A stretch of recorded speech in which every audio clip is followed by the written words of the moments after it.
৭১ ও ২৪-এ শহীদদের শ্রদ্ধা জানিয়ে এনসিপির সাংগঠনিক কার্যক্রম শুরু। দ্বিতীয় প্রজাতন্ত্র প্রতিষ্ঠায় কাজ করার ঘোষণা। হাসিনার বিচারের আগে নির্বাচন নয়।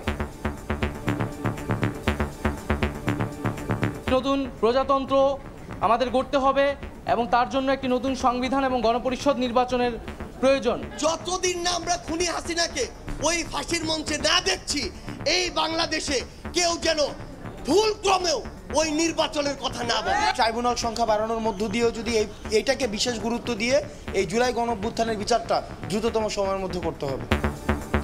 দ্রুত বিচার আদালতে শেখ হাসিনার বিচার চান মির্জা আব্বাস। বললেন, নির্বাচন পেছানোর কোনো অজুহাত তৈরি করা যাবে না। বাংলাদেশের মাটিতে যে গণহত্যা হয়েছে, এই গণহত্যার বিচার হতেই হবে। দ্রুত বিচার করতে পারে, অসুবিধা কি? নির্বাচন প্রক্রিয়া পিছিয়ে দেওয়ার জন্য কোনো অজুহাত তৈরি করা যাবে না। দেখছিলেন প্রধান শিরোনাম। রাতের সময় সঙ্গে আছি আমি জিন্নাতারা যশোয়া এবং আমি জুম্মান সাদিক জ্যাভলিন। এবার অন্যান্য শীর্ষ সংবাদ। বাংলাদেশে মব জাস্টিস ও নারীর প্রতি সহিংসতার স্থান নেই, চাঁদাবাজি বন্ধেও কঠোর সরকার, জানালেন রিজওয়ানা। উপদেষ্টা পরিষদে ২০০০ চিকিৎসক নিয়োগের সিদ্ধান্ত। এনআইডি সেবা নির্বাচন কমিশনেই থাকতে হবে, সাফ জানালেন সিইসি। যৌক্তিকতা লিখিতভাবে জানাবেন সরকারকে। ভোটার হালনাগাদ চলাকালে সিদ্ধান্তে তাড়াহুড়োয় আপত্তি। পুলিশ লাইন্সেও মিলছে গোপন কারাগার, জানালো গুম কমিশন। ৩৩০ জনের অনুসন্ধান চললেও বেঁচে থাকার সম্ভাবনা কম। জড়িতদের বিচার হলে উজ্জ্বল হবে বাহিনীর ভাবমূর্তি। দুইটা বই পেয়েছি, একটা হলো বাংলা, একটা হলো ইংলিশ। পিডিএফ থেকে দেখা অত ইজি থাকে না সবার জন্যই। ২ মাস পরও অনেক শিক্ষার্থীর হাতেই দু একটি বই। জোড়াতালি দিয়ে চলছে পড়াশোনা। বাধাই মেশিনের সংকট, বলছে এনসিটিবি। টেন্ডারে দেরিকে দুষছে মুদ্রণ সমিতি।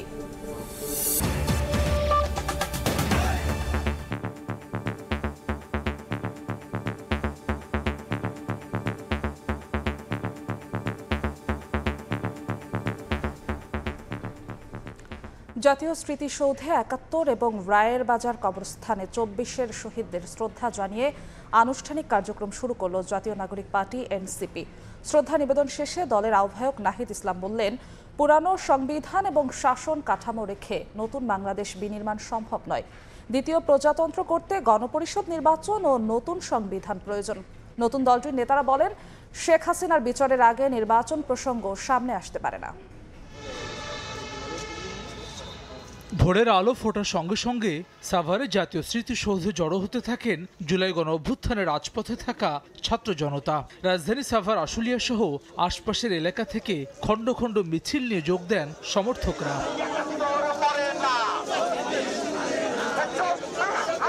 ৭১ মরে না, ২৪ হারে না স্লোগানে মুখর হয় স্মৃতিসৌধ। সকাল ৮টায় নেতাকর্মীদের সঙ্গে নিয়ে শ্রদ্ধা নিবেদন করেন তথ্য উপদেষ্টার দায়িত্ব ছেড়ে নবগঠিত জাতীয় নাগরিক পার্টির আহ্বায়কের দায়িত্ব নেওয়া নাহিদ ইসলাম, সদস্য সচিব আখতার হোসেন, মুখ্য সংগঠক সার্জিস আলম, হাসনাত আবদুল্লাহ সহ কমিটির সদস্যরা। নেতারা বলেন, ৫৪ বছরেও অধরা থাকা স্বাধীনতার মূল মন্ত্র বাস্তবায়নে অঙ্গীকারাবদ্ধ এনসিপি। স্বাধীনতার যে মূল মন্ত্র ছিল সাম্য, মানবিক মর্যাদা এবং সামাজিক সুবিচারের বাংলাদেশ, ৫৪ বছর ধরে তা অধরা থেকে গেছে। আমরা পুরো বাংলাদেশকে বলতে চাই, পুরো বিশ্ববাসীকে বলতে চাই, বাংলাদেশের জনগণ, মাটি এবং মানুষের যারা রয়েছেন, পুরো আকাশের মধ্যে ইনকিলাব জিন্দাবাদ লিখে দেবে ইনশাআল্লাহ। দলের আহ্বায়ক নাহিদ ইসলাম বলেন, পুরনো সংবিধান এবং শাসন কাঠামো রেখে নতুন বাংলাদেশ বিনির্মাণ সম্ভব নয়। নতুন প্রজাতন্ত্র গড়তে গণপরিষদ নির্বাচন এবং নতুন সংবিধান প্রয়োজন। একটি নতুন প্রজাতন্ত্র আমাদের গড়তে হবে এবং তার জন্য একটি নতুন সংবিধান এবং গণপরিষদ নির্বাচনের প্রয়োজন। পরে নবগঠিত দলের নেতাদের শুভেচ্ছা জানান সাভারের ছাত্র জনতা। ২৪শে গণ অভ্যুত্থানের নেতৃত্ব দেওয়া শিক্ষার্থীদের নতুন রাজনৈতিক দলের কর্মসূচি শুরু হলো ৭১-এর বীর শহীদদের প্রতি শ্রদ্ধা জানিয়ে, যেখানে উপস্থিত ২৪-এর গণ অভ্যুত্থানের রাজপথে থাকা ছাত্র জনতাও। পরে স্মৃতিসৌধ থেকে রায়ের বাজার কবরস্থানে গিয়ে জুলাই গণ অভ্যুত্থানের শহীদদের কবর জিয়ারত করেন এনসিপি নেতারা। বলেন, শেখ হাসিনার এমন দৃষ্টান্তমূলক শাস্তি হওয়া উচিত যাতে কেউ আর ফ্যাসিস্ট হয়ে না উঠতে পারে। বিচারের আগে নির্বাচন প্রসঙ্গ সামনে আসতে পারে না বলেও জানান নেতারা। নির্বাচনের আগেই খুনি হাসিনাকে বাংলাদেশে নিয়ে এসে ফাঁসির মঞ্চে নিতে হবে। যতদিন না আমরা খুনি হাসিনাকে ওই ফাঁসির মঞ্চে না দেখছি, এই বাংলাদেশে কেউ যেন ভুলক্রমেও ওই নির্বাচনের কথা না বলে। ল স্পেশালিস্ট রয়েছেন, তাদের বিশেষভাবে কোনো এই ট্রাইব্যুনাল সংখ্যা বাড়ানোর মধ্য দিয়েও যদি এইটাকে বিশেষ গুরুত্ব দিয়ে এই জুলাই গণঅভ্যুত্থানের বিচারটা দ্রুততম সময়ের মধ্যে করতে হবে। কোনো স্বৈরাচারী কোনো জালেম যাতে গণহত্যা করার আগে একবার ভেবে নেয়, এরকম কঠোরতম বিচার হওয়া উচিত। এই বিচার নিদর্শন হিসেবে থাকা উচিত পুরো পৃথিবীর ইতিহাসে। এনসিপি নেতারা জানান, দেশব্যাপী সংগঠন বিস্তৃত করতে নানা কর্মসূচি নিয়ে মাঠে থাকবে নবগঠিত রাজনৈতিক দলটি। হাসান ওয়ালি, সময় সংবাদ, ঢাকা। নির্বাচন প্রক্রিয়া পেছানোর কোনো অজুহাত জনগণ মেনে নেবে না বলে মন্তব্য করেছেন বিএনপি স্থায়ী কমিটির সদস্য মির্জা আব্বাস। রাজধানীর ইউনাইটেড হাসপাতালে চিকিৎসাধীন মির্জা ফখরুল ইসলাম আলমগীরকে দেখতে গিয়ে তিনি বলেন, দেশি বিদেশি চক্র ষড়যন্ত্র চালিয়ে যাচ্ছে। দ্রুত বিচার ট্রাইব্যুনালে শেখ হাসিনার বিচার দাবি করেন মির্জা আব্বাস। জাতীয় সংসদ নির্বাচন কবে, আগে স্থানীয় সরকার নাকি সংসদ ভোট? অন্তর্বর্তীকালীন সরকারের পক্ষ থেকে আসছে ডিসেম্বরে জাতীয় নির্বাচনের ইঙ্গিত দেওয়া হলেও রাজনীতির মাঠে আলোচনা নির্বাচনকে ঘিরেই। মঙ্গলবার নতুন রাজনৈতিক দলের নেতাদের মন্তব্যের প্রতিক্রিয়ায় বিএনপির স্থায়ী কমিটির সদস্য মির্জা আব্বাস বলেন, শেখ হাসিনার গণহত্যার বিচার বাংলাদেশের মাটিতে হতেই হবে, তবে নির্বাচন নিয়ে কোনো অজুহাত গ্রহণযোগ্য নয়। রাজধানীর ইউনাইটেড হাসপাতালে চিকিৎসাধীন দলের মহাসচিব মির্জা ফখরুল ইসলাম আলমগীরকে দেখতে এসে তিনি সাংবাদিকদের একথা বলেন। বাংলাদেশের মাটিতে যে গণহত্যা হয়েছে, এই গণহত্যার বিচার হতেই হবে। তো বিচারটা হোক না, না করে সত্যি তো না করে নাই। নির্বাচনের আগে কিংবা পরে কোনো আদালত বন্ধও থাকে না, কিংবা আদালত দ্রুত চলে না। আদালত তার আইনের নিয়মেই চলে, দ্রুত বিচার করতে পারে, অসুবিধা কি? নির্বাচন প্রক্রিয়া পিছিয়ে দেওয়ার জন্য কোনো অজুহাত তৈরি করা যাবে না। আমার মনে হচ্ছে কিছু কিছু লোক নির্বাচন প্রক্রিয়া পিছিয়ে দেওয়ার জন্য, নির্বাচন না করার জন্য একটা অজুহাত তৈরি করার সৃষ্টি করতেছে। কারো মতামত অন্যের ঘাড়ে চাপানো উচিত নয় উল্লেখ করে মির্জা আব্বাস বলেন, কিছু মানুষ ফ্যাসিস্টের মতো আচরণ করছে। আমার চিন্তা চেতনা মতামত আমি আরেকজনের ঘাড়ের উপরে জোর করে চাপাই দেব, এটা হতে পারে না। আমি বাচ্চাদের কথা বলছি না, কিছু কিছু লোক আমাদের মতো অনেকেই আছে যারা কথাবার্তা যেটা বলছে, এটার মধ্যে একটা ফ্যাসিস্ট এবং স্বৈরাচারী মনোভাব স্পষ্ট হচ্ছে ধীরে ধীরে। এটা কিন্তু ঠিক হচ্ছে না, জাতির জন্য খুব ক্ষতি হবে। দেশকে অস্থিতিশীল করতে এখনো দেশি বিদেশি চক্র ষড়যন্ত্র চালাচ্ছে বলেও দাবি করেন মির্জা আব্বাস। শাতিলা শারমিন, সময় সংবাদ, ঢাকা। বেগম খালেদা জিয়া আগের তুলনায় এখন অনেকটাই সুস্থ, পরিবারের সঙ্গে থাকায় প্রফুল্ল আছেন। লন্ডনে সাংবাদিকদের কথা জানিয়েছেন বিএনপি চেয়ারপারসনের ব্যক্তিগত চিকিৎসক ডাক্তার AZM জাহিদ হোসেন। শারীরিক অবস্থা বিবেচনায় চিকিৎসকদের পরামর্শের উপর নির্ভর করছে বিএনপি নেত্রীর দেশে ফেরা। টানা 2 মাস ধরে উন্নত চিকিৎসার জন্য যুক্তরাজ্যে আছেন বিএনপি চেয়ারপারসন বেগম খালেদা জিয়া। বেশ কিছুদিন দ্য লন্ডন ক্লিনিকে ভর্তি থাকার পর এখন বড় ছেলে তারেক রহমানের পরিবারের সঙ্গে আছেন তিনি। তার শারীরিক অবস্থা এখন কেমন তা জানতে লন্ডনের স্থানীয় গণমাধ্যম কথা বলে বিএনপি নেত্রীর ব্যক্তিগত চিকিৎসক AZM জাহিদ হোসেনের সঙ্গে। তিনি জানান, আগের চেয়ে শারীরিক অবস্থা অনেকটা স্থিতিশীল বেগম জিয়ার। লন্ডনের চিকিৎসকদের নিবিড় পর্যবেক্ষণে আছেন তিনি। আগের চেয়ে ওনার শারীরিক অবস্থা অনেকটা স্থিতিশীল আছে। এখানকার চিকিৎসকরা ওনাকে বাসায় হোম ভিজিটের মাধ্যমে ওনাকে নিয়মিতভাবে ওনার শারীরিক পরীক্ষা নিরীক্ষা এবং চিকিৎসার ব্যবস্থা করছে। পরিবারের সঙ্গে থাকতে পেরে মানসিক সুস্থতা বেড়েছে বিএনপি নেত্রীর। এমনকি এই মানসিক সুস্থতাই বেগম জিয়ার শারীরিক সুস্থতাকে আরও বাড়িয়ে তুলেছে বলে জানান ডাক্তার জাহিদ হোসেন। বলেন, যে কোনো সময়ের তুলনায় বেশ সুস্থ বোধ করছেন বিএনপি চেয়ারপারসন। তাদেরকে সাথে পেয়ে মানসিকভাবে অনেকটা আগের চেয়ে বেশি সুস্থ আছেন এবং এই মানসিক সুস্থতাই ওনার শারীরিক সুস্থতাকে আরও বেশি বাড়িয়ে দিচ্ছে। চিকিৎসকদের মতামত ও শারীরিক অবস্থা বিবেচনায় বিএনপি নেত্রীর দেশে ফেরা নির্ভর করছে বলেও জানান তার ব্যক্তিগত চিকিৎসক। যখনই এখানকার চিকিৎসকরা ওনাকে অনুমতি দিবে যাওয়ার জন্য, তখনই উনি খুব শীঘ্রই দেশে ফেরত যাবেন ইনশাআল্লাহ। গত 7 জানুয়ারি উন্নত চিকিৎসার জন্য লন্ডনে যান বিএনপি চেয়ারপারসন বেগম খালেদা জিয়া। বিমানবন্দর থেকেই সরাসরি লন্ডন ক্লিনিকে ভর্তি করা হয় তাকে। সে সময় বেগম জিয়ার মেডিকেল বোর্ডের সদস্যরা ছাড়াও যুক্তরাষ্ট্র ও যুক্তরাজ্যের চিকিৎসকরাও তাকে চিকিৎসা সেবা দিয়ে থাকেন। প্রায় 3 সপ্তাহ হাসপাতালে চিকিৎসা শেষে বিএনপি নেত্রীকে নেওয়া হয় ছেলে তারেক রহমানের বাসায়। আহমেদ সালেহিন, সময় সংবাদ, ঢাকা। বাংলাদেশে মব জাস্টিস ও নারীর প্রতি সহিংসতার কোনো স্থান নেই বলে জানালেন বন, পরিবেশ ও জলবায়ু পরিবর্তন বিষয়ক উপদেষ্টা সৈয়দ রিজওয়ানা হাসান। ফরেন সার্ভিস একাডেমিতে প্রধান উপদেষ্টার প্রেস উইংয়ের সংবাদ সম্মেলনে কথা বলেন তিনি। এদিন উপদেষ্টা পরিষদের বৈঠকে নতুন করে 2000 চিকিৎসক নিয়োগের সিদ্ধান্ত হয়েছে বলেও জানানো হয়।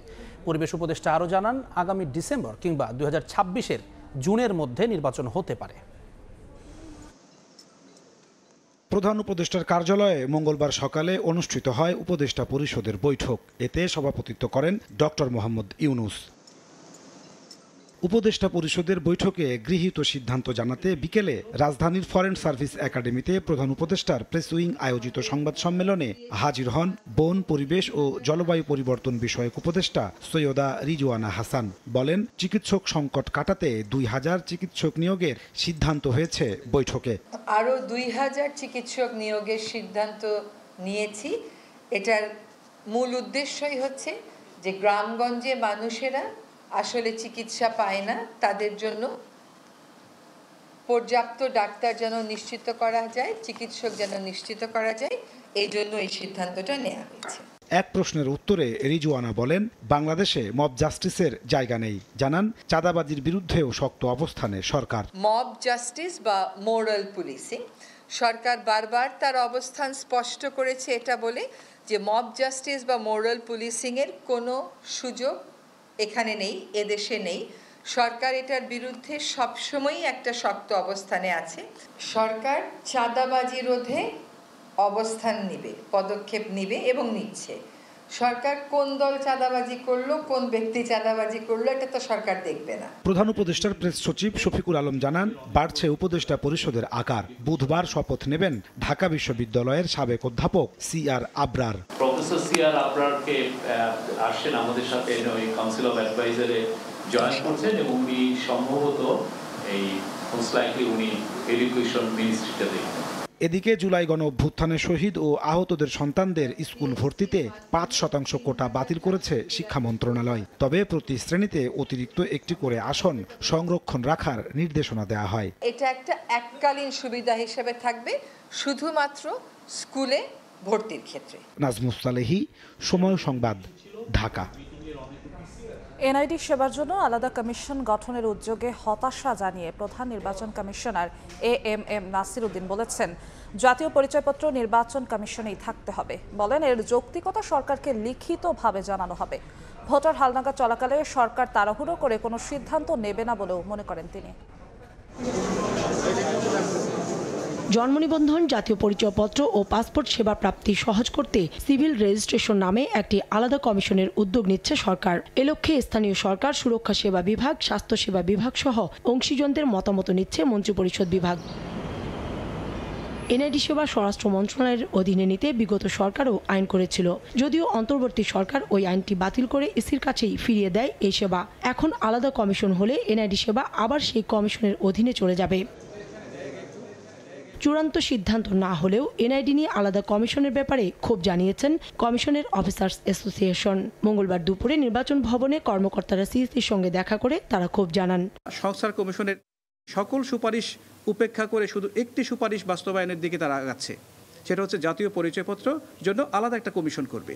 সংস্কার কমিশনে তো আরও অনেক বিষয় আছে, সেগুলো ছাড়া এই শুধু একটি বিষয়ে যাচ্ছে মানেই হচ্ছে আমরা মনে করছি এটা একটা উদ্দেশ্য প্রণোদিতভাবে কোনো একটা বেনিফিশিয়ারি গ্রুপ হয়তো এটা পার্সু করছেন। পরে প্রধান নির্বাচন কমিশনার জানান, সিইসি মনে করে না তাদের সঙ্গে আলোচনা না করে এনআইডি নিয়ে কোনো সিদ্ধান্ত নেবে সরকার।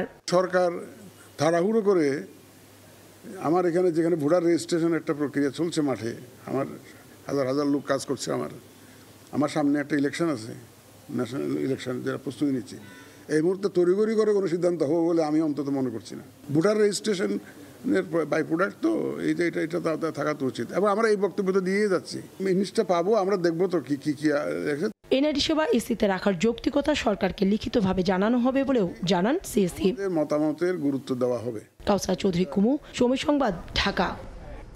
পুলিশ লাইন্সের ভেতরেও গোপন কারাগার পেয়েছে গুম কমিশন। সব বাহিনীর বন্দিশালা থাকলেও প্রকৃত সংখ্যা এখনও জানা যায়নি। কমিশন বলছে 330 জনের অনুসন্ধান চললেও তাদের বেঁচে থাকার সম্ভাবনা কম। বন্দিশালায় নির্মমতায় সরকার প্রধান ও উচ্চ পর্যায়ের লোকজন জড়িতদের বিচার হলে ভাবমূর্তি উজ্জ্বল হবে বাহিনীগুলোর। মঙ্গলবার সংবাদ সম্মেলনে কমিশন জানালো সব বাহিনীর মধ্যে গোপন বন্দিশালার সন্ধান মিলেছে, তবে এখনও প্রকৃত সংখ্যা নিরূপণ করা যায়নি। আমরা এমন একটা জায়গা পেয়েছি যে পুলিশ লাইনের ভিতরে কারাগারের মতো গোপন বন্দিশালা তৈরি করে রাখা হচ্ছে, বগুড়ায় পেয়েছি। এগুলো গত 15 বছরের মধ্যেই বানানো হয়েছে। এখন যারা এই বিচার কার্যে বাধা প্রদান করছেন, অর্থাৎ ধরেন জেনারেলদেরকে পালিয়ে থাকতে সহায়তা করছেন বা কোনো ধরনের সেফ পার্সন দিচ্ছেন, তারা কিন্তু ওপরের আদেশে করছেন এই এক্সকিউজটা ব্যবহার করতে পারবেন না। 2009 থেকে 5 আগস্ট 2024 পর্যন্ত গুমের 1750 অভিযোগ জমা পড়েছে কমিশনে। এর মধ্যে 330 জনের এখনও হদিস মেলেনি। ভারতের কারাগারে বন্দী 1067 বাংলাদেশের তালিকা ধরেও খোঁজ করেছে কমিশন। কয়েকজন বেঁচে থাকতে পারে, ইন্ডিয়ান জেলে থাকতে পারে। কমিশন বলছে বন্দিশালায় নির্মমতার শিকার ব্যক্তিদের গুমের সঙ্গে জড়িত সরকার প্রধান ও উচ্চ পর্যায়ের লোকজন। জড়িতদের বিচার হলে ভাবমূর্তি উজ্জ্বল হবে বাহিনীগুলোর। আগের সরকারের প্রধান কে ছিল? প্রাইম মিনিস্টার ছিল, কিন্তু বলার অপেক্ষা রাখে না। That is very much implied. ডিসেম্বরে চূড়ান্ত প্রতিবেদন প্রকাশ করবে গুম কমিশন। চিরতরে বন্ধ হয় তার জন্য। সানবির রূপল, সময় সংবাদ, ঢাকা। চূড়ান্ত নিষ্পত্তির পথে বিএনপির ভারপ্রাপ্ত চেয়ারম্যান তারেক রহমানের আরেকটি মামলা। বৃহস্পতিবার তারেক রহমান ও গিয়াসউদ্দিন আল মামুনের অর্থ পাচার মামলার রায় দেবেন সর্বোচ্চ আদালত। এ মামলায় তারেক রহমানকে সাজা না দেয়ায় দেশ ছাড়তে হয়েছিল বিচারক মোতাহার হোসেনকে। এদিকে বিএনপি নেতা আমানুল্লাহ আমানের দুর্নীতি মামলার রায়ের দিন ধার্য করা হয়েছে 30 এপ্রিল। সাক্ষ্য প্রমাণের ভিত্তিতে অর্থ পাচার মামলায় বিএনপির ভারপ্রাপ্ত চেয়ারম্যান তারেক রহমানকে খালাস দেন বিচারক মোতাহার হোসেন। এরপর তার বিচারক জীবনে নেমে আসে ঘোর অন্ধকার। এক পর্যায়ে দেশ ছাড়তে হয় তাকে। হাইকোর্টে এসে অবশ্য তারেক রহমানের খালাসের রায় বাতিল হয়, দেয়া হয় 7 বছরের কারাদণ্ড। আর সাজা বহাল থাকে বিশিষ্ট ব্যবসায়ী গিয়াসউদ্দিন আল মামুনের। লন্ডনে অবস্থান করায় এ রায়ের বিরুদ্ধে আপিল করার সুযোগ পাননি তারেক রহমান। তবে আইনি লড়াই চালিয়ে গেছেন গিয়াসউদ্দিন আল মামুন। মঙ্গলবার যার চূড়ান্ত শুনানি শেষ হয় 6 মার্চ সিদ্ধান্ত জানাবেন দেশের সর্বোচ্চ আদালত। যে আইনে মামলা করা হয়েছে 2002 সালের আইন, সেইটা একটা পতিত আইন ছিল। এই আইনের মাধ্যমে শুধুমাত্র জনাব তারেক রহমান ও বেগম জিয়ার পরিবারকে হেয় প্রতিপন্ন করার জন্য এবং আমাদের জাতীয়তাবাদী দলকে ডাউন করার জন্যই এই মামলাটা করা হয়েছিল। এদিকে অবৈধ সম্পদ অর্জন এবং সম্পদের তথ্য গোপনের মামলায় 13 বছরের সাজা থেকে খালাস চেয়ে বিএনপি নেতা আমানুল্লাহ আমানের আপিলের রায় 30 এপ্রিল ধার্য করা হয়। ন্যায় বিচারের প্রত্যাশা তার আইনজীবীর। জাজমেন্ট আছে, অর্ডার, সেটা না করে অনার না করে তাকে এবং তার স্ত্রীকে আবার তাকে 26 ধারা সাজা দিল। দেখেন কি অবস্থা ছিল আমাদের সুপ্রিম কোর্ট। দুর্নীতির এই মামলায় 6 মাস জেল খাটেন বিএনপির এই নেতা। আফজাল হোসেন, সময় সংবাদ, ঢাকা। চীন মার্কিন অর্থনৈতিক বিরোধের সুবিধা নিয়ে পোশাক রফতানির নতুন বাজার ধরতে মরিয়া বাংলাদেশের গার্মেন্টস ব্যবসায়ীরা। চলতি অর্থবছরের 7 মাসে অপ্রচলিত বাজারে পোশাক রফতানি রেকর্ড ছাড়িয়েছে। ইউরোপীয় ইউনিয়নের 27টি দেশে যেমন 14% প্রবৃদ্ধি নিয়ে $12 বিলিয়ন পণ্য রফতানি করেছে, তেমনি 16% প্রবৃদ্ধি নিয়ে যুক্তরাষ্ট্রে রফতানি হয়েছে $4.5 বিলিয়ন তৈরি পোশাক। শাখাও ত্রিপুর ক্যামেরায় কমলদের রিপোর্ট। বিজিএমই এর সবশেষ তথ্য অনুযায়ী 2024-25 অর্থ বছরের জানুয়ারি পর্যন্ত ইউরোপীয় ইউনিয়নভুক্ত 27টি দেশে $11.81 বিলিয়ন মার্কিন ডলার, যুক্তরাষ্ট্রে 16.45% প্রবৃদ্ধি হিসেবে $4.47 বিলিয়ন মার্কিন ডলার, কানাডায় 15.29% হিসেবে $750 বিলিয়ন মার্কিন ডলার এবং যুক্তরাজ্যে 4.55% প্রবৃদ্ধি হিসেবে $2.55 বিলিয়ন মার্কিন ডলারের পণ্য রফতানি হয়েছে। আমাদের কম্পিটিটর দেশগুলো যেগুলো আছে তাদের তুলনায় কিন্তু আমরা অনেক পিছিয়ে আছি। যুক্তরাজ্য, যুক্তরাষ্ট্র এবং কানাডার মতো প্রচলিত দেশগুলোর পাশাপাশি আগে তেমন পোশাক রপ্তানি হতো না এমন অপ্রচলিত দেশও রেকর্ড রপ্তানি করেছেন বাংলাদেশের গার্মেন্টস ব্যবসায়ীরা। এই বাজারগুলোতে কিন্তু আমরা যেহেতু একবার বিজনেস শুরু হয়ে গেছে এবং সেটা বাংলাদেশের ম্যানুফ্যাকচারারদের, এন্টারপ্রেনারদের যোগ্যতার কারণেই বিজনেসটা গ্রো করছে। চীনের সঙ্গে যুক্তরাষ্ট্রের শুল্ক বিরোধ, একই সঙ্গে দক্ষিণ আমেরিকার দেশগুলোর ট্যারিফ নিয়ে ট্রাম্প প্রশাসনের টানাপোড়েনে বাংলাদেশের তৈরি পোশাক খাতকে আলোর মুখ দেখাচ্ছে বলে মনে করছেন শীর্ষ ব্যবসায়ীরা। কম্পিটিটিভনেসটা আমরা যেভাবে ধরে রাখছিলাম এতদিন ধরে, সেটাকে ধরে রাখাটা অব্যাহত রাখতে পারি, তাইলে কিন্তু আমাদের যে নতুন যে একটা সম্ভাবনা সৃষ্টি হয়েছে সেই সম্ভাবনা আমরা কাজে লাগাতে পারবো। জানুয়ারি পর্যন্ত গত 7 মাসে বাংলাদেশ থেকে 23.55 বিলিয়ন মার্কিন ডলার তৈরি পোশাক রপ্তানি হয়েছে। অথচ আগের 2023-24 অর্থ বছরের এই সময়ে রপ্তানি হয়েছিল 21 বিলিয়ন মার্কিন ডলার। ইউরোপীয় ইউনিয়নের নতুন নতুন যে বাজার সৃষ্টি হচ্ছে তা যেমন ধরে রাখতে হবে, ঠিক তেমনি পুরাতন বাজার হিসেবে স্বীকৃত ইউরোপ, আমেরিকা, কানাডার বাজারও প্রবৃদ্ধি বাড়াতে হবে গার্মেন্টস শিল্পের সুরক্ষার জন্য, এমনটি বলছেন গার্মেন্টস ব্যবসায়ীরা। কমল দে, সময় সংবাদ, চট্টগ্রাম। বছরের 2 মাস পার হলেও অনেক শিক্ষার্থীর হাতে মাত্র 2-1টি বই। ফুল সেট বই না পাওয়ায় জোড়াতালি দিয়ে চলছে পড়াশোনা। বাধাই মেশিনের সংকট আর শ্রমিকরা নোট গাইড বাধাইয়ের কাজে বেশি মনোযোগী হওয়ায় সব বই পৌঁছানো সম্ভব হয়নি বলে জানিয়েছে এনসিটিবি। তবে মুদ্রণ শিল্প সমিতি বলছে কিছু বইয়ের টেন্ডারে দেরি হওয়ায় ছাপার কাজ এখনো শেষ হচ্ছে না। সেলিম আহমেদের ছবিতে শাকির আহমেদের রিপোর্ট। চলছে বছরের তৃতীয় মাস। সিলেটের কাকড়দিয়া তেরাতল উচ্চ বিদ্যালয়ের নবম শ্রেণীর শিক্ষার্থীদের হাতে মাত্র 2টি বই, বাংলা আর ইংরেজি। আর অষ্টম শ্রেণীর শিক্ষার্থীরা পেয়েছে 3টি বই, বাংলা, ইংরেজি ও গণিত। আমরা 2টা বই পেয়েছি, একটা হলো বাংলা, একটা হলো ইংলিশ। মোবাইল বা ল্যাপটপে দেখতে পারি না কারণ চোখে সমস্যা করে, আর সবার ঘরে থাকেও না। পিডিএফ থেকে দেখা অত ইজি থাকে না সবার জন্যই। শুধু সিলেট নয়, বেশ কয়েকটি জেলায় এখনো পৌঁছায়নি সব বই। এনসিটিভির তথ্য বলছে 40 কোটির মধ্যে 5 কোটি বই স্কুলে পৌঁছায়নি। অনেক স্কুলেই জোড়াতালি দিয়ে চলছে শিক্ষা কার্যক্রম। 8 এবং ক্লাস 9-এর খুব বেশি ক্ষতি হবে, আর বাকি বইগুলো আমরা মোটামুটি পেয়েছি আলহামদুলিল্লাহ। যদিও এনসিটিভি চেয়ারম্যানের দাবি অধিকাংশ ক্লাসের শিক্ষার্থীদের কাছে পৌঁছে গেছে 90% বেশি বই। ছাপানোর কাজটা হয়তো হয়ে যাবে, কিন্তু বাধাই করার কাজটা হয়তো আরো 3-4 তারিখ লাগতে পারে। তাই বই ছাপার প্রকৃত অবস্থা দেখতে ছাপাখানায় সময় সংবাদ। রাজধানীর মাতোয়াইলের প্রেসগুলোতে এখন ছাপা হচ্ছে দাখিল নবম শ্রেণীর বই। মুদ্রণ, বাধাই ও আনুষ্ঠানিক যাচাই প্রক্রিয়া শেষে কবে তা শিক্ষার্থীদের হাতে পৌঁছাবে এখন সেটি দেখার বিষয়। ছাপা শেষে বাধাইয়ের জন্য স্তূপাকারে রাখা হয়েছে ষষ্ঠ ও সপ্তম শ্রেণীর বই। এনসিটিভি বলছে অটোমেটিক বাধাই মেশিনের সংকট আর নোট গাইড বাধাইয়ে বেশি মজুরি পাওয়ায় পাঠ্য বইয়ের কাজ করছেন না শ্রমিকরা। বাজারে যখন দেখা যায় যে তার মজুরি নোট গাইডের বাধাইকারী হিসেবে বাধাই করার জন্য যখন তার মজুরি বেশি হয় তখন সেদিকে সে ছুটে যায়। তবে মুদ্রণ শিল্প সমিতি বলছে কিছু বইয়ের টেন্ডার দেরিতে হওয়ায় ছাপার কাজে বিলম্ব হচ্ছে। লাস্ট দিকে যে টেন্ডারগুলো হয়েছে ওই স্কুলগুলো বেসিক্যালি কিছু কিছু পায় নাই। এটা আশা করা যায় যত দ্রুত সম্ভব, যেহেতু কাগজ চলে আসছে আর কাগজের স্বল্পতা যেহেতু নাই, আর আমাদের যত দ্রুত সম্ভব আমরা সেখানে পৌঁছে দেওয়ার ব্যবস্থা করতেছি। চলতি মাসের শেষ সপ্তাহে সব কাজ শেষ করার লক্ষ্য রয়েছে বলে জানান প্রেস মালিকরা। শাকির আহমেদ, সময় সংবাদ, ঢাকা।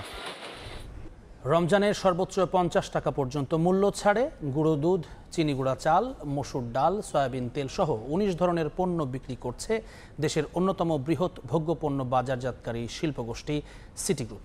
রাজধানীর 15টি স্থান থেকে বিশেষ মূল্যে এসব পণ্য কিনতে পারছেন সাধারণ মানুষ। রমজানে 1 লিটার সয়াবিন তেল পেতে দোকানে দোকানে ধর্ণা দিতে হচ্ছে সাধারণ মানুষকে। এমন প্রেক্ষাপটে সয়াবিন তেল, চিনি, গুঁড়ো দুধ সহ 19 ধরনের পণ্য মিলছে সিটি গ্রুপের এক ট্রাকেই। Motijheel, Shapla Chattar, Jatiya press club, Shyamoli bus stand, Mirpur 2 সহ রাজধানীর 15টি স্থানে ট্রাক থেকে 2 থেকে 4 লিটার পর্যন্ত সয়াবিন তেল, প্রয়োজন মতো চিনি, মসুর ডাল সহ অন্যান্য পণ্য কিনতে পারছেন ক্রেতারা। মিলছে বিশেষ মূল্য ছাড়। তীর ফুল ক্রিম গুঁড়ো দুধ 500 গ্রামের প্যাকেটের বাজার মূল্য 425 টাকা, অথচ রমজান উপলক্ষে 50 টাকা ছাড়ে 375 টাকায় বিক্রি করছে সিটি গ্রুপ। মসুর ডালে কেজিতে 7 টাকা কমে বিক্রি হচ্ছে 115 টাকায়। 165 টাকা কেজির চিনি গুঁড়া চাল বিক্রি হচ্ছে 148 টাকায়। মুড়ি আর চিনিটা রিজনেবল প্রাইসে পাইছি। চিনি পাইছি 117 টাকায়, যেটা বাজারে 140-এ। এলাকার মুদি দোকানগুলোতে খুঁজে তেল পাওয়া যাচ্ছে না, মূলত তেলের জন্যই আসছি। 4 লিটার সয়াবিন, 2 কেজি ডাল, 1 কেজি লবণ, বাজারে এটা কম আছে। খুচরা বাজারে তেল বিক্রি হয়েছে রমজানের আগে 220 টাকা কেজি, আর সেই হিসাব করলে দেখা যায় কত এরা পড়লো। আমার এখানে প্রায় 40 টাকার উপরে সাশ্রয় হলো। পণ্য কিনতে এসে কেউ যাতে খালি হাতে ফিরে না যায় তা নিশ্চিত করতে সচেষ্ট সিটি গ্রুপ। তীর ব্র্যান্ডের এখানে 19টারও বেশি প্রোডাক্ট আছে, তো এখান থেকে কাস্টমার তার নিজস্ব পছন্দ মতো তেলের সাথে চিনি নিচ্ছে, পোলাওর চাল নিচ্ছে, লবণ নিচ্ছে। প্রতিদিন সকাল 10টা থেকে বিকেল 4টা পর্যন্ত চলে এই পণ্য বিক্রি কার্যক্রম। শুভ খান, সময় সংবাদ, ঢাকা। ঈদ সামনে রেখে জমে উঠেছে কুষ্টিয়ার পোড়াদহের পাইকারি কাপড়ের হাট। প্রতিদিন 2 থেকে 2.5 কোটি টাকার বেচাকেনা চলছে বলে জানিয়েছে ব্যবসায়ী সমিতি। বেচাকেনা ভালো হয় এবার ভালো লাভের আশা ব্যবসায়ীদের। নানা বয়সী মানুষের হরেক রকম পোশাকের পসরা সাজিয়ে রেখেছেন দোকানদাররা। প্রথম রমজান থেকেই কুষ্টিয়ার পোড়াদহে কাপড়ের হাটে দেশের বিভিন্ন অঞ্চল থেকে পাইকাররা আসছেন।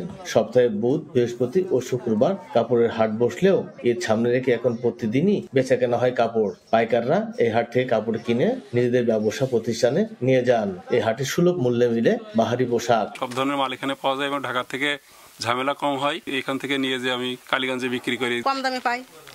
এখান থেকে নিয়ে যে আমরা ওইখানে যে একটু বেশি দামে বিক্রি করি। এখনো ঈদের বেচাকেনা শুরু হয়নি, আমরা আশা করছি 15 রোজার পর থেকে বেচাকেনাটা হবে। রমজান এই হাটে প্রতিদিন 2 থেকে 2.5 কোটি টাকার বেশি বেচাকেনা হয় বলে জানান ব্যবসায়ী সমিতি। ডাকাতি হচ্ছে, আমরা তো অনেক ভয়ে আছি। আমরা প্রশাসনের সাহায্য চাই, প্রশাসনের নিরাপত্তা চাই। পোড়াদা কাপড় ব্যবসায়ী সমিতির তথ্য মতে এই হাটে 740টি স্থায়ী ও 1250টি অস্থায়ী কাপড়ের দোকান রয়েছে। রাশেদ, সময় সংবাদ, কুষ্টিয়া।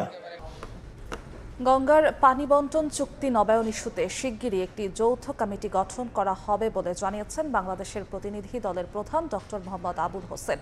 বাংলাদেশ ভারতের যৌথ নদী কমিশনের 86তম বৈঠক শুরুর আগে পশ্চিমবঙ্গের মুর্শিদাবাদে ফারাক্কা ব্যারেজ পরিদর্শন শেষে সময় সংবাদকে তিনি কথা বলেন। ফারাক্কা থেকে বিস্তারিত জানাচ্ছেন সুব্রত আচার্য, ছবি তুলেছেন বিশ্বজিৎ দাস। পশ্চিমবঙ্গের মুর্শিদাবাদ জেলার ফারাক্কা বাদ দিয়েই ভারত বাংলাদেশে চুক্তি অনুযায়ী গঙ্গার পানি বন্টন হচ্ছে। 1 জানুয়ারি থেকে 31 মে পর্যন্ত দুই দেশ নিজেদের মাঝে পানি বন্টন করে। এই ভাগাভাগির পরিমাণ নিরীক্ষণ করে যৌথ নদী কমিশন। মঙ্গলবার এই কমিটির সদস্যরা সরেজমিনে বর্তমান পরিস্থিতি পরিদর্শন করেন। আগামী বছর শেষ হবে গঙ্গার পানি বন্টন চুক্তির মেয়াদ। বৃহস্পতিবার চুক্তির নবায়ন নিয়ে দুই দেশের সংশ্লিষ্ট কর্মকর্তারা একটি বৈঠকে মিলিত হবেন। 2 মেম্বার জিআরসি বছরে একবার এটা ভিজিট করি to check everything is going all right. এটা আমরা চেক করছি। আপনারা দেখলেন যে মেন গঙ্গাতে যে আমরা ফ্লো মেজারমেন্ট চেক করা হলো, ওই পানিটা বাংলাদেশে চলে যাচ্ছে, আর এখানে ফিডার ক্যানেলে মেজার করা হচ্ছে, চেক করা হচ্ছে, এই পানিটা কলকাতা যাবে। আমরা দেখলাম চুক্তি অনুযায়ী সবকিছু বাস্তবায়ন হচ্ছে। এদিকে পশ্চিমবঙ্গের মুর্শিদাবাদের স্থানীয়রা গঙ্গা চুক্তি নবায়নের পক্ষেই মত দিচ্ছেন। চুক্তি হবে স্যার, এতদিন থেকে হয়ে এসছে, আমি তো প্রায় 86-87 সাল থেকে দেখছি। ফারাক্কা বাঁধ নির্মাণ করতে সময় লাগে প্রায় 15 বছর। এই বাঁধে 109টি স্লুইস গেট রয়েছে। 2026 সালে 12 ডিসেম্বর শেষ হতে চলেছে 30 বছর মেয়াদী গঙ্গার পানি বন্টন চুক্তি। আর সেই চুক্তি নবায়নের জন্য আবারও ভারত এবং বাংলাদেশের মধ্যে যৌথ একটি কমিটি করার কথা বললেন বাংলাদেশ থেকে আসা প্রতিনিধি দলের সদস্যরা। পশ্চিমবঙ্গের ফারাক্কা ব্যারেজ থেকে সুব্রত আচার্য, সময় সংবাদ। বিরল খনিজ সম্পদ নিয়ে যুক্তরাষ্ট্রের সঙ্গে চুক্তি করতে হলে ইউক্রেনের প্রেসিডেন্ট ভলোদিমির জেলেনস্কিকে প্রকাশ্যে ক্ষমা চাইতে হবে। নাম প্রকাশে অনিচ্ছুক এক মার্কিন কর্মকর্তার বরাতে এই তথ্য জানিয়েছে ফক্স নিউজ। এদিকে ইউক্রেন যুদ্ধ বন্ধ ও রাশিয়ার সঙ্গে সম্পর্ক পুনরুদ্ধারে মস্কোর ওপর নিষেধাজ্ঞা শিথিলে হোয়াইট হাউস পরিকল্পনা করছে বলে জানিয়েছে বার্তা সংস্থা Reuters. Because you're in no position to dictate that. Remember this. You're in no position. গেল শুক্রবার হোয়াইট হাউসে বৈঠকে গণমাধ্যমের সামনেই মার্কিন প্রেসিডেন্ট ডোনাল্ড ট্রাম্প ও ভাইস প্রেসিডেন্ট জেডি ভ্যান্সের সঙ্গে বাক বিতণ্ডায় জড়ান ইউক্রেনের প্রেসিডেন্ট ভলোদিমির জেলেনস্কি। এর জেরে ভেস্তে যায় কিয়েভ ও ওয়াশিংটনের বিরল খনিজ সম্পদ নিয়ে চুক্তির বিষয়টি। সে ঘটনার উত্তাপ এখনো কমেনি। খনিজ সম্পদ নিয়ে যুক্তরাষ্ট্রের সঙ্গে চুক্তি করতে হলে ওভাল অফিসের ঘটনার জন্য জেলেনস্কিকে প্রকাশ্যে ক্ষমা চাইতে হবে বলে জানায় ফক্স নিউজ। নাম প্রকাশে অনিচ্ছুক মার্কিন এক কর্মকর্তার বরাতে এ তথ্য জানায় সংবাদ মাধ্যমটি। ফক্স নিউজের প্রতিবেদক পিটার ডুসি দাবি করেন, মার্কিন এক জ্যেষ্ঠ কর্মকর্তা তাকে জানিয়েছেন খনিজ চুক্তি ইস্যুতে কিছুই হবে না যতক্ষণ না জেলেনস্কি তার আচরণে ক্ষমা চান। রোববার বিবিসিকে দেয়া সাক্ষাৎকারে আবারও আলোচনায় বসার আগ্রহ প্রকাশ করেন ইউক্রেনের প্রেসিডেন্ট। যুক্তরাষ্ট্রের সঙ্গে চুক্তি করতেও প্রস্তুত বলে জানান তিনি। এরপরই মার্কিন কর্মকর্তার বরাতে এ তথ্য জানালো ফক্স নিউজ। জেলেনস্কি ট্রাম্প ও ভ্যান্সের কাছে মাথা নত করবেন না। এদিকে ইউক্রেন যুদ্ধ বন্ধের পাশাপাশি রাশিয়ার সঙ্গে সম্পর্ক পুনরুদ্ধারে মস্কোর ওপর নিষেধাজ্ঞা শিথিলে হোয়াইট হাউস পরিকল্পনা করছে বলে জানিয়েছে বার্তা সংস্থা রয়টার্স। মার্কিন সূত্রের বরাতে এ তথ্য জানায় সংস্থাটি। সূত্রের তথ্য মতে হোয়াইট হাউস পররাষ্ট্র এবং অর্থ বিভাগকে একটি তালিকা প্রস্তুত করার নির্দেশ দিয়েছে, যেগুলো শিথিল করা হতে পারে। আগামীতে মার্কিন কর্মকর্তারা রুশ প্রতিনিধিদের সঙ্গে আলোচনায় বিষয়টি উত্থাপন করতে পারেন বলেও জানায় ওই সূত্র। এরই মধ্যে রাশিয়ার বেশ কয়েকজন অলিগার্ক ব্যক্তি ও প্রতিষ্ঠানের ওপর নিষেধাজ্ঞা প্রত্যাহারে যুক্তরাষ্ট্র একটি প্রস্তাব তৈরি করছে বলে জানা গেছে। রাইসা জান্নাত, সময় সংবাদ। এ পর্যায়ে শীর্ষ সংবাদগুলো জানিয়ে দিচ্ছি আরেকবার। ৭১ ও ২৪ শহীদদের শ্রদ্ধা জানিয়ে এনসিপির সাংগঠনিক কার্যক্রম শুরু। দ্বিতীয় প্রজাতন্ত্র প্রতিষ্ঠায় কাজ করার ঘোষণা। হাসিনার বিচারের আগে নির্বাচন নয়। দ্রুত বিচার ট্রাইব্যুনালে শেখ হাসিনার বিচার চান মির্জা আব্বাস। বললেন, নির্বাচন পেছানোর কোনো অজুহাত তৈরি করা যাবে না। দেশকে অস্থিতিশীল করতে চক্রান্তের অভিযোগ। এবং বাংলাদেশে মব জাস্টিস ও নারীর প্রতি সহিংসতার স্থান নেই, চাঁদাবাজি বন্ধেও কঠোর সরকার, জানালেন রিজওয়ানা। উপদেষ্টা পরিষদে ২০০০ চিকিৎসক নিয়োগের সিদ্ধান্ত। এই ছিল রাতের সময়। সঙ্গে থাকুন সময়।